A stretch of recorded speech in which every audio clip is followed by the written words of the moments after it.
Halo semuanya, kembali lagi dengan saya Rinto Buang. Ingat nggak, bulan kemarin, Februari tahun 2020, ada kejadian mbak-mbak naik Grab, kemudian dia selamat gara-gara tombol emergency di aplikasi Grab. Kalau kalian agak lupa atau belum tahu, nih, ini beritanya.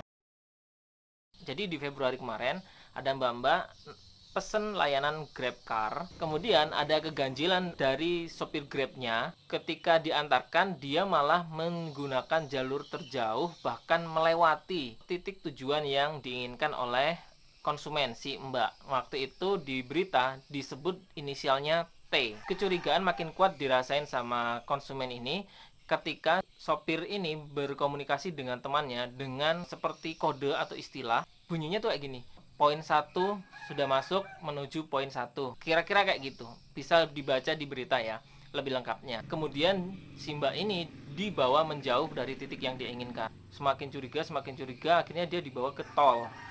Nah, makin curiga lagi, kok semakin jauh lokasinya.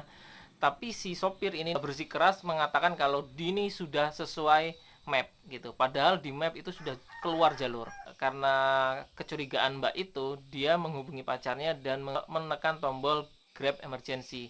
Karena si sopir ini panik, akhirnya mbak-mbak ini diturunkan di tol. Dan si sopir ini pergi, menghilang entah kemana.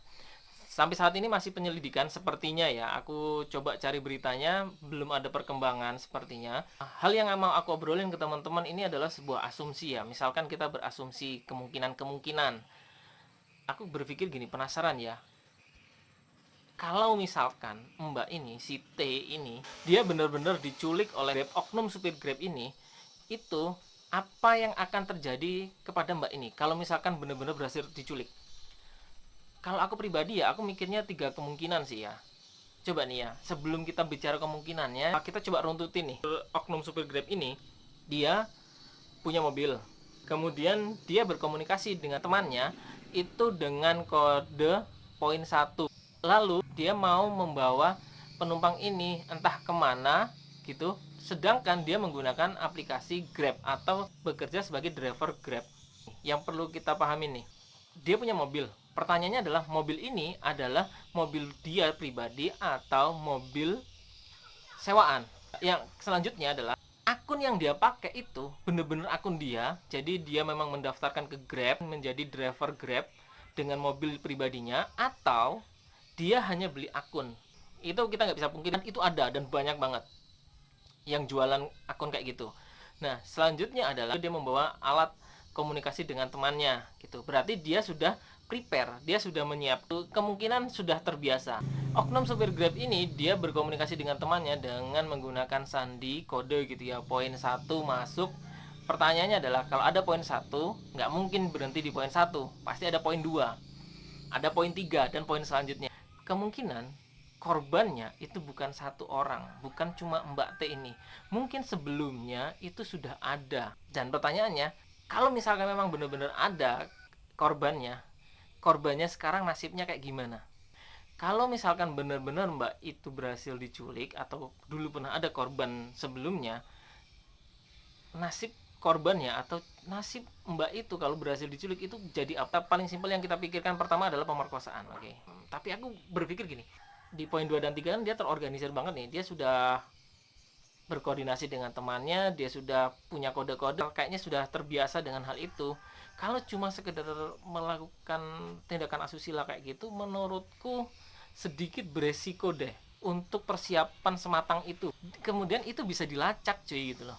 Kalau misalkan habis diperkosa korban gitu, kemudian dibuang misalkan dalam kondisi hidup di satu tempat, misalkan dia di Jakarta, dibuang di daerah Bogor atau di Bandung atau di mana gitu yang jauh lokasinya, dia pasti bisa menghubungi 911 atau dia menghubungi polsek terdekat atau dia mencari masyarakat terdekat kemudian melaporkannya itu. Kalau akunnya itu benar, kan tinggal gampang banget keciduk. Buat orang yang terlihat terorganisir, sangat terlalu beresiko banget kalau dia pakai akun pribadi atau mobil pribadi. Yang kedua adalah, kalau misalkan itu adalah perampokan, pertanyaannya adalah sama.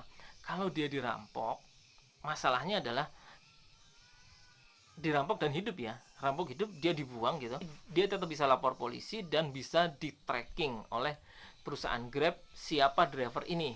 Kalau itu pakai akun resmi, sedikit beresiko bang. Kita pahamin yang di poin-poin sebelumnya tadi, kalau mereka ini sudah menggunakan kode, berarti mereka sudah terorganisir.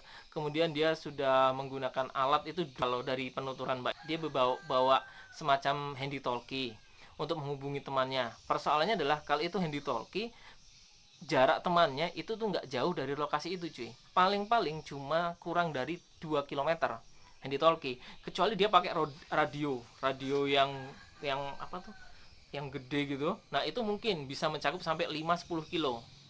Nah pertanyaannya adalah, alat yang dimaksud sama mbak ini itu adalah benar-benar handy talkie atau bukan? Kalau handy talkie, kemungkinan kendaraan temennya itu hanya ada di belakang dia atau di depan dia, yang benar-benar dekat.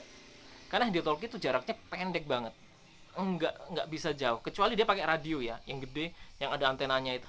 Kalau perampokan sangat beresiko banget untuk orang yang terorganisir. Orang yang sudah terorganisir kayak gini, ini terlalu beresiko. Kenapa? Karena dia bisa di tracking gitu. Kemudian kalau saksinya atau korbannya hidup, ini bisa juga di tracking. Di kepolisian ada tuh kayak menggambar wajah pelaku gitu. Nah itu bisa di tracking. Nah, ada satu kemungkinan yang ketiga nih. Ini yang aku bener-bener sebenarnya khawatirin. Aku bukan seorang profiler atau apa ya, cuma ini yang aku pikirin sejak baca berita itu. Aku khawatir kalau misalkan bener Mbak T itu jadi korban dan berhasil waktu itu diculik, atau sebelum-sebelumnya ada korban, aku khawatir kalau mereka ini adalah orang-orang yang menjual organ tubuh. Aku khawatirnya itu. Nih, aku berpikir culik, kalau misalkan penculikan itu terjadi adalah itu orang-orang yang berbuat jahat kepada korban, kemudian organ tubuhnya dijual. Karena kalau misalkan organ tubuh itu dijual, kan harganya mahal tuh. Ya menurutku itu sangat masuk akal dengan resiko yang akan mereka dapatkan. Aku lihat berita ini, aku jadi berpikir, berapa banyak sih tragedi-tragedi semacam ini terjadi, seperti penculikan, penjualan organ tubuh dan sebagainya. Ini menurutku jadi ngeri. Dari berita itu aku jadi was-was, khawatir kalau misalkan Mbak T itu adalah saudaraku atau temanku atau itu malah istriku. Jadi aku khawatir kalau misalkan istriku naik taksi online gitu, takut cuy. Saat ini sih kita cuma bisa menunggu gimana hasil dari penelusuran kepolisian. Sebenarnya penculikan itu motifnya apa? Itu sih cuy, unek-unekku yang aku pikirin ketika baca berita tersebut. Silahkan kalau kalian punya asumsi lainnya, silahkan tulis di komen. Sampai ketemu di video-video selanjutnya. Saya Rentawang, bye bye.